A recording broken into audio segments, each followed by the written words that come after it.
Hello, I need police here right away. I just moved into this place. Oh my god. There's some fucking guy outside. I'm sorry. There's some guy outside my house. I don't know what the hell is happening. My power's going out. This guy's been outside my house for the past little while now. I don't know what's going on. Please. Hello?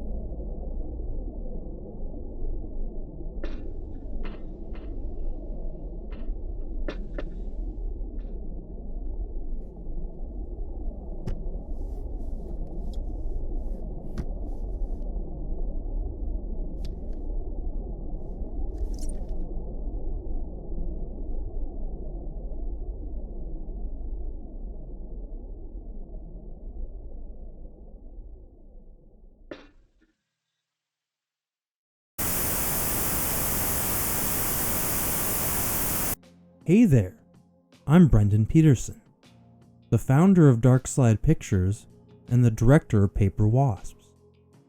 Welcome to this week's episode of Appalling Productions Mondays.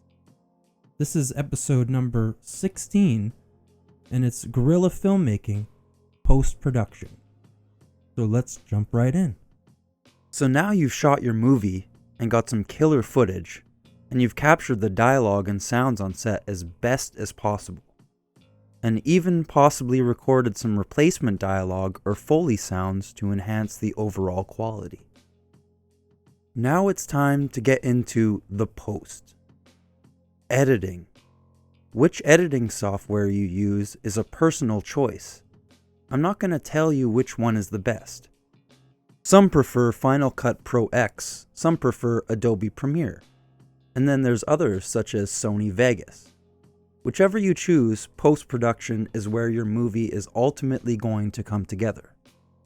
Post-production is where you're going to get a chance to add in any special effects that you needed to be done in post. In the example video at the beginning, we used a simple green screen process to make it look like someone had been trapped inside of a TV. A bunch of different alterations to the sound were done, such as adding chorus and reverb to help make them sound extra creepy. These are examples of some things that can help enhance your story, which can be done in post. There really is no set way to edit a movie. Kubrick famously edited 2001: A Space Odyssey to classical music. And everyone who came in and watched it loved it so much that it became the actual soundtrack. Color correction.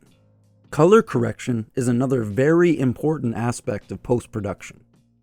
The Blackmagic camera we used for the short at the beginning of this video shoots footage which requires color correction because of how gray it shoots the footage. It does this on purpose because it allows more room to pull out specific tones during the color correction process.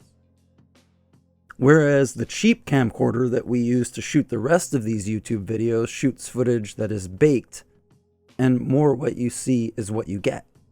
There's not as much room in editing to alter the tones in radical ways without causing severe loss in quality and increase in digital grain.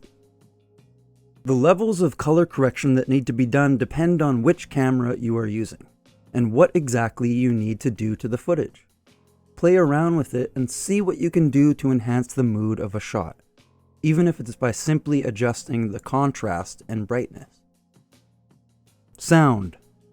Post-production is where you now have a chance to enhance your sound through handy tools like compressors, which usually work good on audio and Foley recordings, and effects such as echo or making something sound like it's coming out of a telephone or broken radio. This is also where you will be able to start putting music into your film, or in the case of the example short in this video, creepy drones and low rumbles.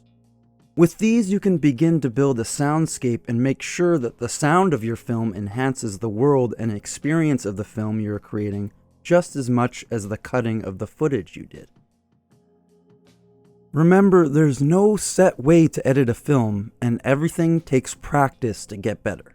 So just keep practicing and cutting away, and the more you shoot your footage to be edited easier, and your sound you're recording on set and the dialogue clear, once you do all those things, you'll find that the editing process kind of has its own puzzle that the pieces just fit together in a certain way.